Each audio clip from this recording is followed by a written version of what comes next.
প্রকৃত তাওবাকারীর জন্য আল্লাহ রাব্বুল আলামিন 4টা পুরস্কার রেখে দিয়েছেন। 1 নম্বর পুরস্কার, যে ব্যক্তি অন্তর থেকে শুধুমাত্র আল্লাহকে খুশি করার জন্য তওবা করবে, আল্লাহর কাছে ক্ষমা চাইবে, প্রথম পুরস্কার হলো আল্লাহ রাব্বুল আলামিন তাকে নিজের বন্ধু হিসেবে গ্রহণ করবে।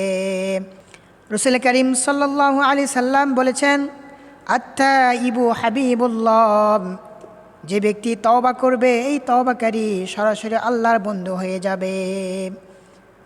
2 নম্বর পুরস্কার হলো, যারা প্রকৃত তাওবা করবে এই তাওবাকারীকে আল্লাহ রাব্বুল আলামিন নিষ্পাপ মাসুম বাচ্চার মতো করে দিবে। একটা নিষ্পাপ বাচ্চা যখন মায়ের পেট থেকে দুনিয়ার জমিনে আসে, দুনিয়ার জমিনে আসার পর তার যেমন কোনো পাপ থাকে না, তার যেমন কোনো গুনাহ থাকে না, এইরকমভাবে যে ব্যক্তি শুধুমাত্র আল্লাহকে খুশি করার জন্য, শুধুমাত্র আল্লাহর সন্তুষ্টির জন্য যদি কোনো ব্যক্তি তাওবা করে, ক্ষমা চায়, ইস্তেগফার করে, আল্লাহ রাব্বুল আলামিন ওই শিশু বাচ্চার মতো এই ব্যক্তিকেও নিষ্পাপ বেগুনাহ মাসুম নিষ্পাপ করে দিবে।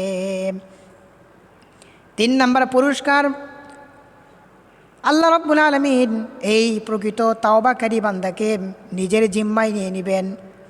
শয়তানের কাজ হলো মানুষকে সবসময় ধোঁকা দেওয়া, মানুষকে সবসময় পথভ্রষ্ট করা, জাহান্নামের দিকে নিয়ে যাওয়া।